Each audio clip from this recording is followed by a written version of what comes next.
I stood in line at the cruise terminal, my heart light with anticipation. After years of dreaming about this Mediterranean voyage, the day had finally arrived. The massive white ship loomed above us, a floating palace of promise. At 66, this was to be my reward. My grand adventure after a lifetime of putting everyone else first. "Grandma, I've got the tickets," Richard said. His voice oddly flat as he shuffled the documents in his hands. Something in his tone made my smile falter. My grandson, whom I'd raised since he was 12 after my daughter's car accident, wouldn't meet my eyes. "Is everything all right, dear?" I asked, adjusting my sun hat. Around us, other passengers chatted excitedly, rolling their luggage toward the check-in counters.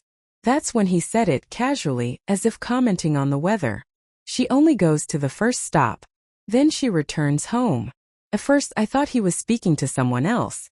I turned to look behind me, but Richard grabbed my arm, his fingers digging into my skin.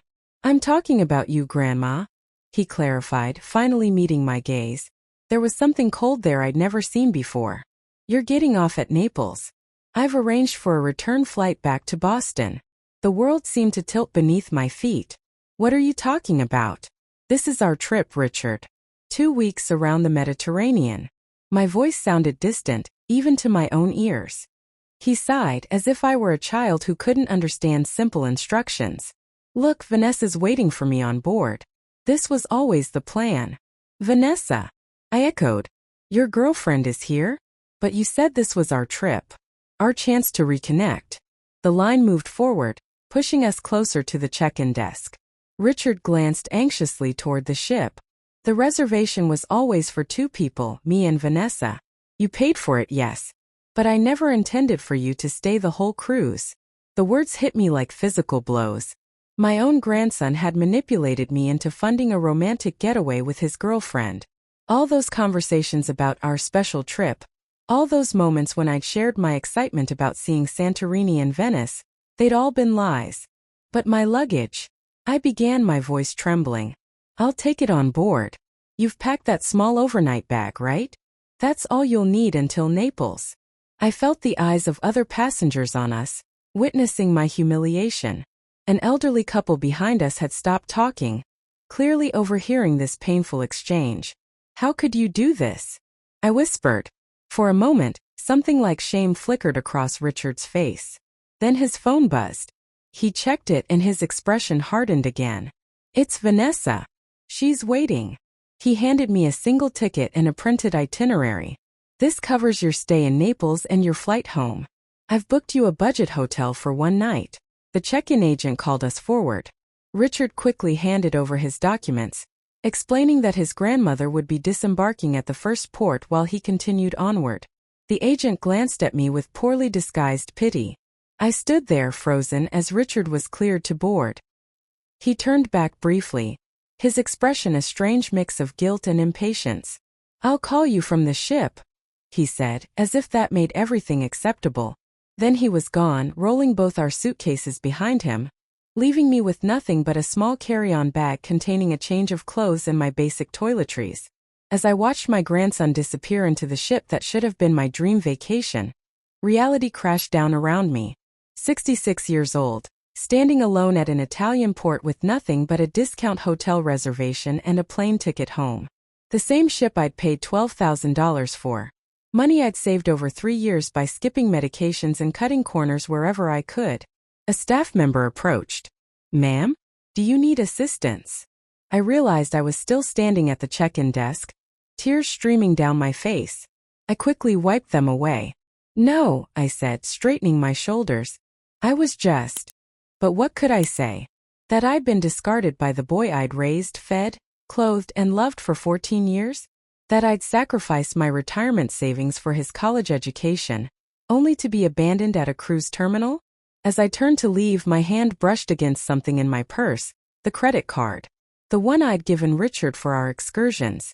The one that still had $3,000 on it for our shore trips and onboard experiences.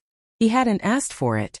In all his calculating, he'd forgotten about the excursion money. I clutched the card in my hand, a strange feeling replacing the hurt in my chest.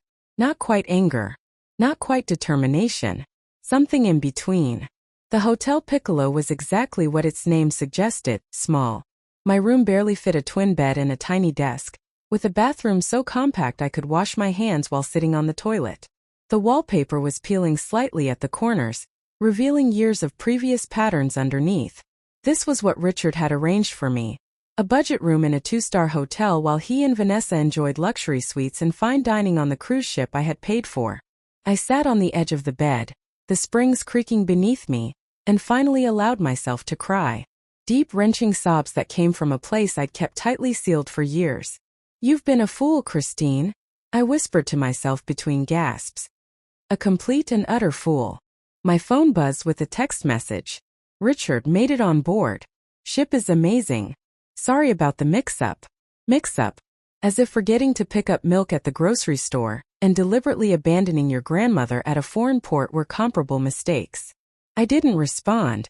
Instead, I scrolled through my photo gallery, landing on pictures from Richard's college graduation 3 years ago. Me standing proudly beside him, my arm around his waist, my face beaming with pride. I had remortgaged my house to pay for his education at Boston University. When the housing market crashed and I couldn't make the payments, I sold the home I'd lived in for 40 years and moved into a small apartment. "She's sacrificed everything for you," my friends would tell Richard. "You're so lucky to have such a devoted grandmother." He would nod and smile, saying all the right things. How grateful he was. How he planned to pay me back someday. Another memory surfaced. Richard at 16. Devastated after being cut from the hockey team. I had worked double shifts at the hospital for months to pay for a private coach, determined that my grandson wouldn't face disappointment. When he made the team the following year, the coach pulled me aside. "Most kids would have given up, but your grandson has real determination." I had swelled with pride, never realizing I was the one with determination, not Richard. My phone buzzed again. This time it was a notification from Instagram. With trembling fingers, I opened the app. There they were, Richard and a stunning young woman with perfect teeth and gleaming blonde hair, posed on the ship's deck with champagne glasses in hand. The caption read, "Finally on our dream Mediterranean cruise. First class all the way." The comments below were filled with congratulations and envy from their friends. "Living your best life.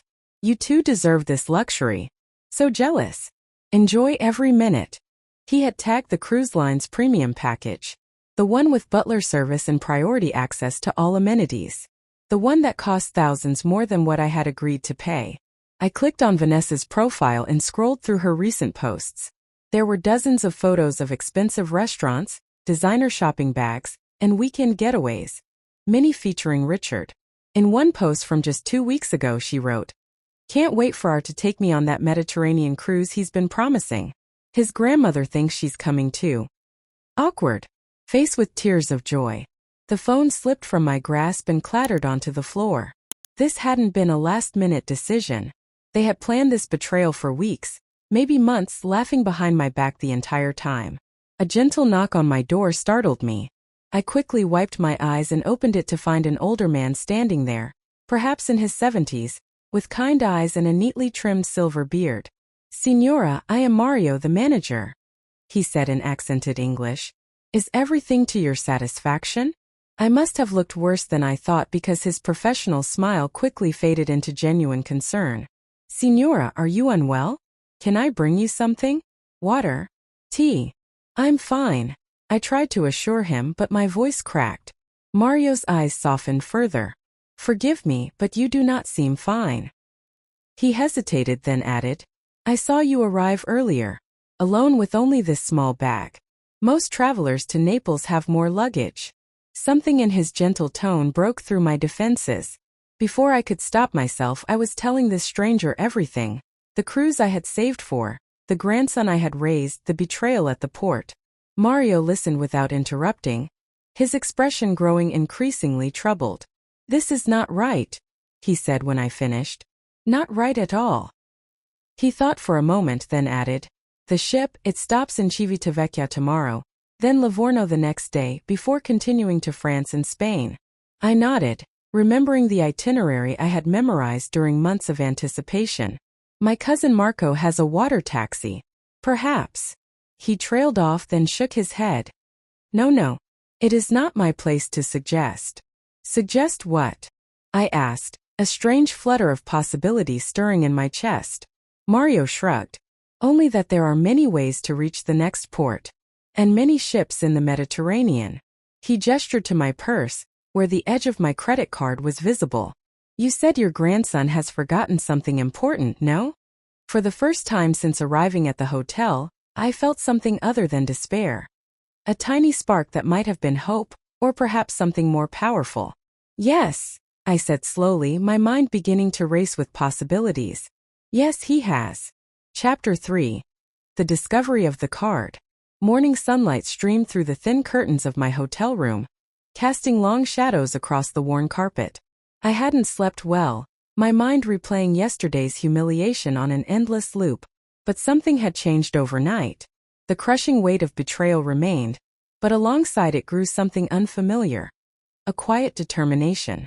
I stared at the credit card on the nightstand, the platinum card I'd applied for specifically for this trip, with its special travel benefits and no foreign transaction fees. The card I planned to use for our excursions, special dinners, and souvenirs. Our excursions. What a joke that seemed now. My phone rang, startling me. Richard's name flashed on the screen. I let it ring 3 times before answering. Grandma. His voice sounded casual, as if yesterday had never happened. Just checking in. Did you get settled at the hotel okay? I bit back a bitter laugh. Yes, Richard.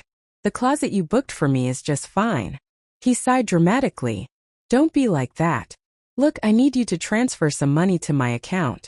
The Wi-Fi package on the ship is crazy expensive, and there's this private sunset dinner Vanessa really wants to do in Santorini. My hand tightened around the phone. You want me to send you more money? Just 1,000 or so, he said, his tone suggesting this was a perfectly reasonable request. You know I'm good for it. Once I get that job at Brenner and Associates. The job you've been about to get for 2 years now? I interrupted. Silence on the other end. Then his voice hardened. I didn't realize you were keeping score. Neither did I replied quietly. Until yesterday. He switched tactics, his voice softening. Grandma, please. You always said you'd do anything for me. That's what Mom would have wanted, right? For you to help me. The mention of my daughter, his mother, was a calculated blow, one he had used countless times before. But this time something inside me refused to bend. Your mother, I said slowly, would be ashamed of how you treated me yesterday. Oh, come on. It's not that.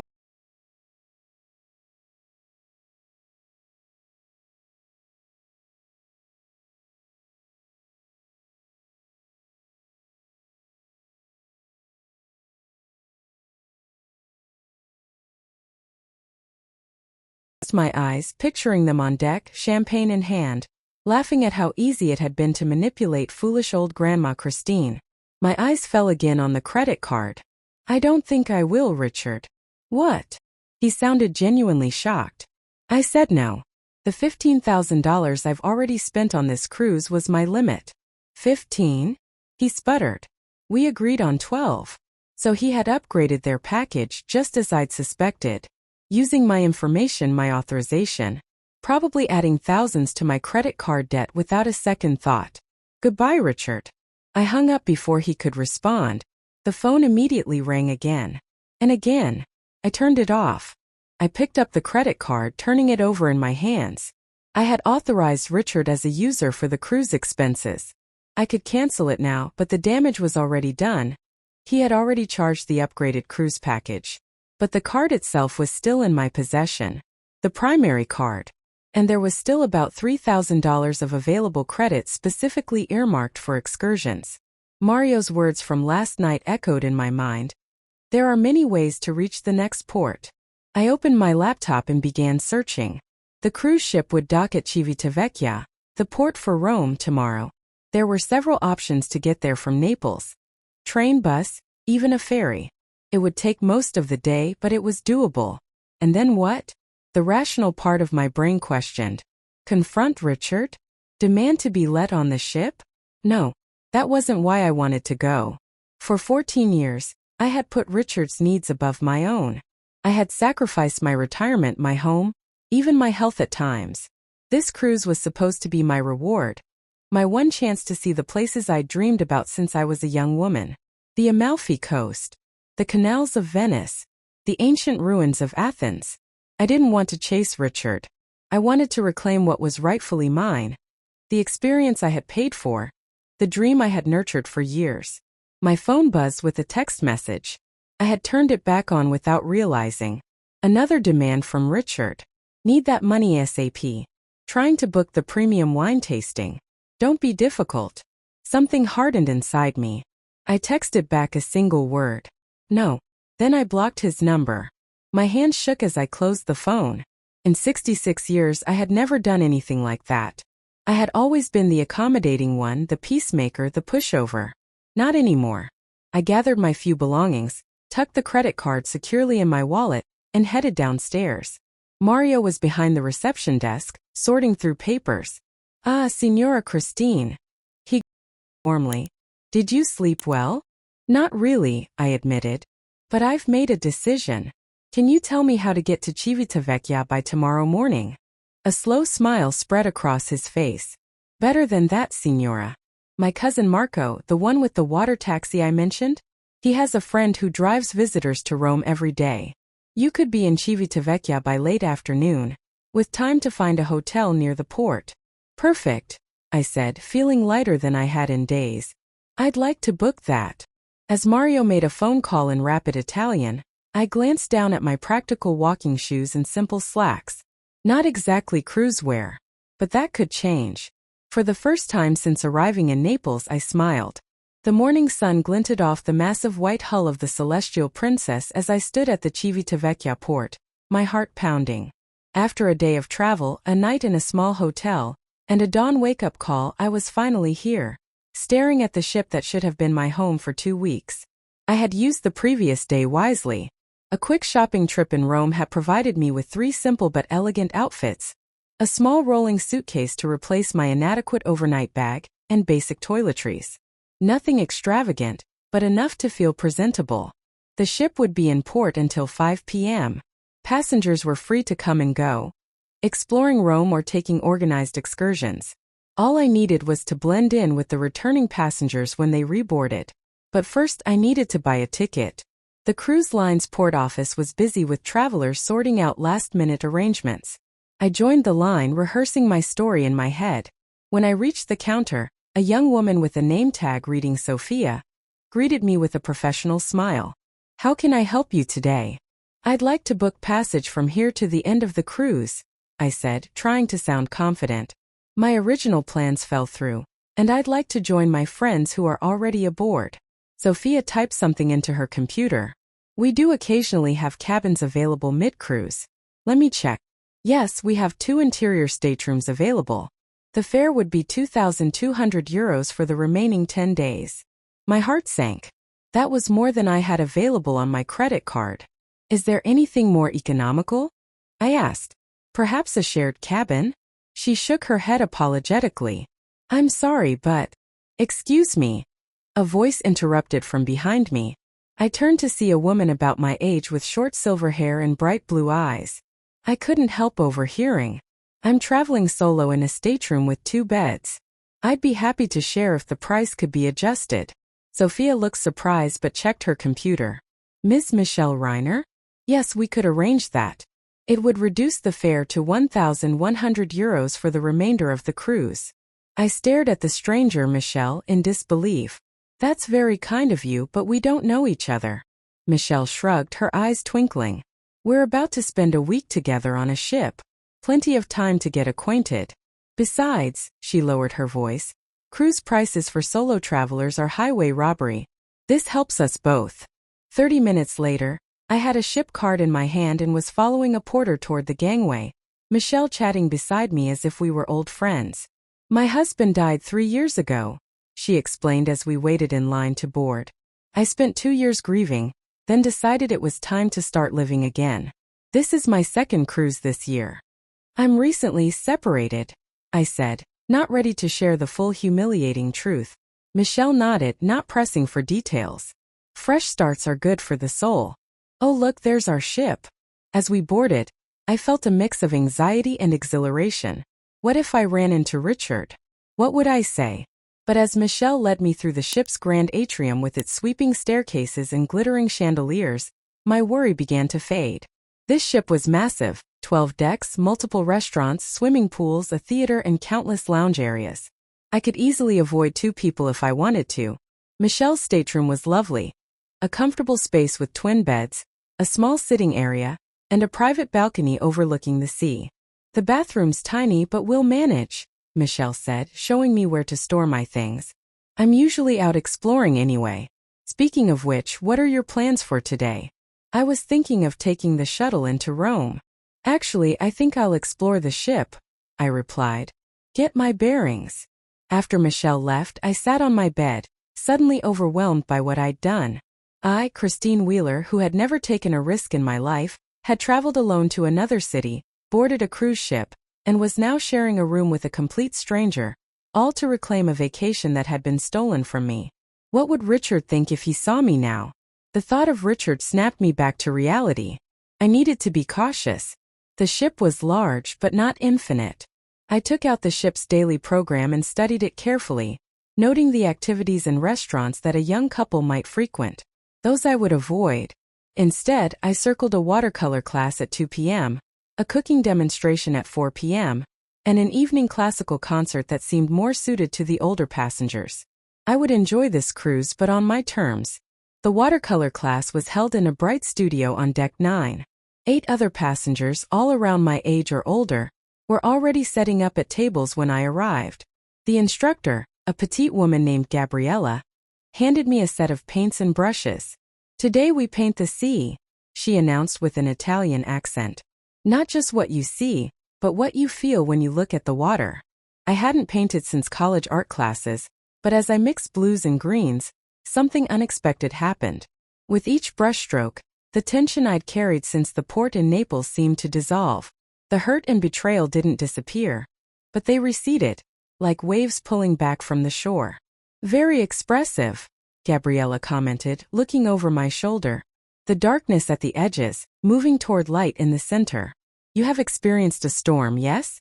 But now you see calm waters ahead. I stared at my painting, surprised to see she was right. I had unconsciously created a journey from darkness to light. Yes, I said quietly. I think I do.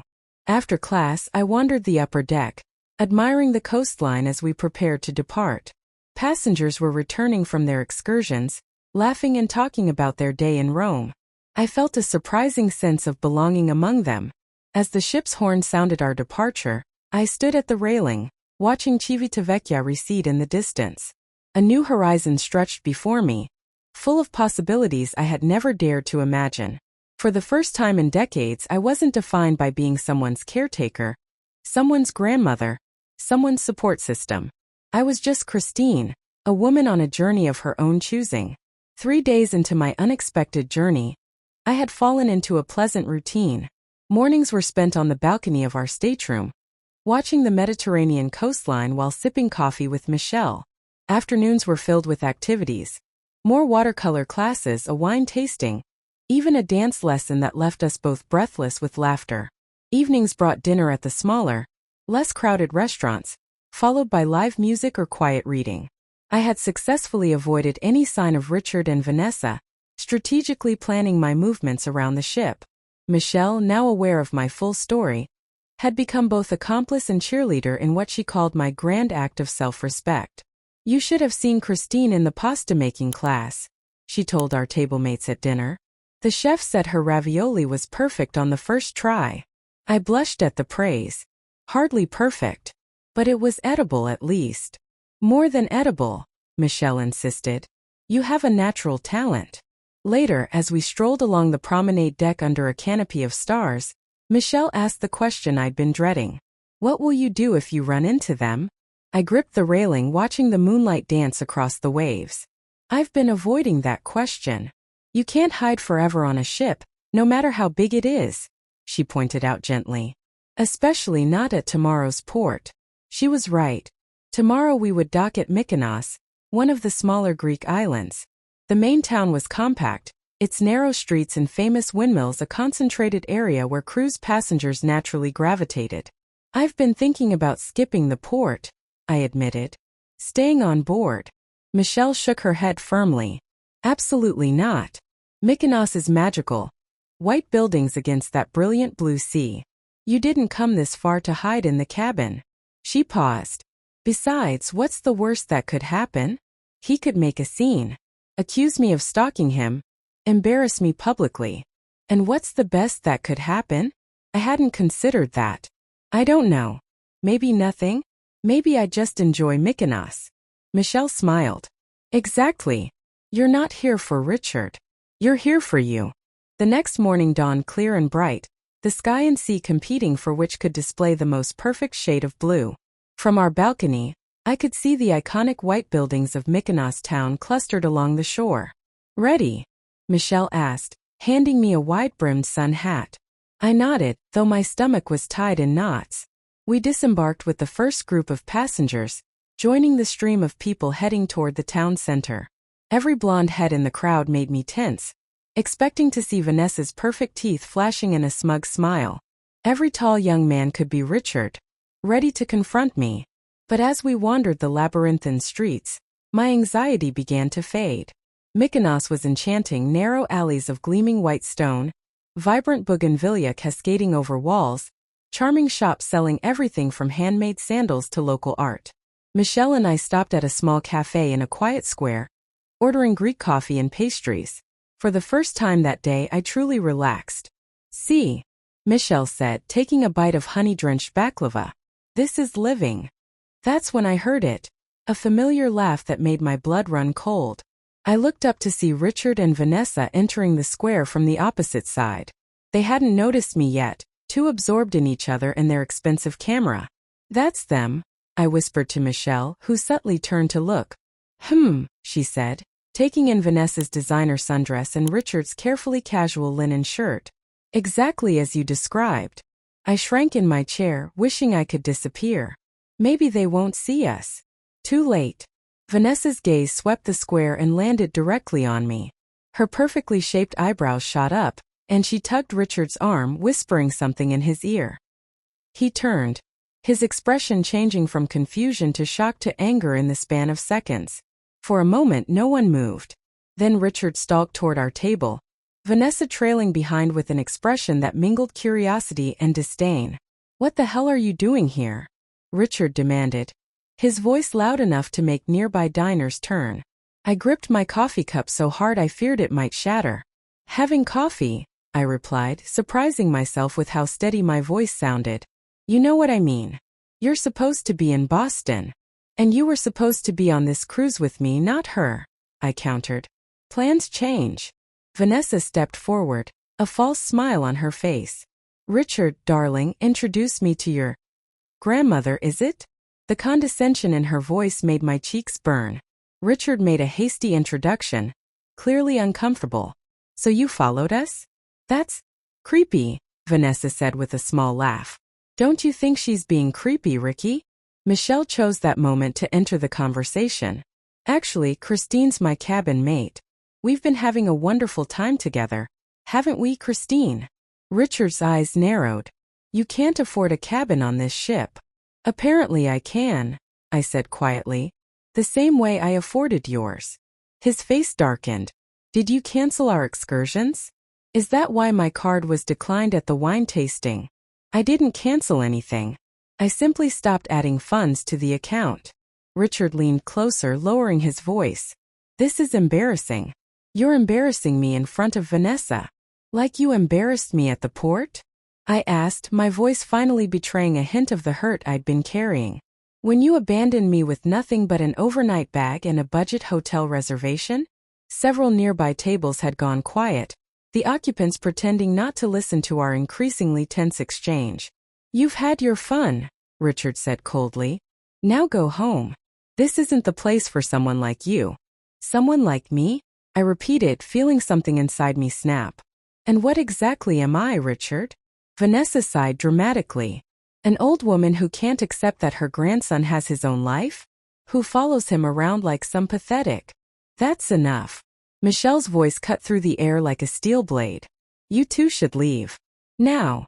Richard opened his mouth to argue, but something in Michel's expression made him hesitate. He grabbed Vanessa's arm. "Let's go. She's not worth the trouble." As they walked away, Vanessa looked back over her shoulder and said loudly, "At least we know what we're not doing tomorrow. No point in booking excursions where she'll be lurking around." I sat motionless, my coffee forgotten, my hands trembling slightly. "Are you all right?" Michel asked gently. "No," I admitted. "But I will be." The morning after the confrontation in Mykonos, I woke to the gentle rocking of the ship and the soft sound of waves against the hull. We had sailed through the night and were now approaching Santorini, the island I had dreamed of visiting for decades. I sat up in bed, expecting to feel the same sick dread that had accompanied me the previous morning. Instead, I felt strangely calm, almost light. Michel was already up, sitting on the balcony with a cup of coffee. "Good morning," she called. "I ordered breakfast. Come see the view. It's spectacular." I joined her, gasping at the sight that greeted me. The ship was approaching a crescent-shaped island with dramatic cliffs topped by clusters of white buildings that gleamed in the morning sun. Below them, the sea was an impossible shade of blue. "Santorini," I whispered. "It's even more beautiful than the pictures." "And today it's all yours," Michel said, handing me a cup of coffee. "No hiding, no avoiding. Just enjoying." After breakfast, we joined a small group excursion to the island. Not the premium wine tasting tour that Richard had mentioned, but a walking tour of the picturesque village perched on the caldera rim. As our tour guide led us through narrow streets and up winding steps, I found myself captivated by the stunning views at every turn. "Look," Michel whispered at one point, nodding toward a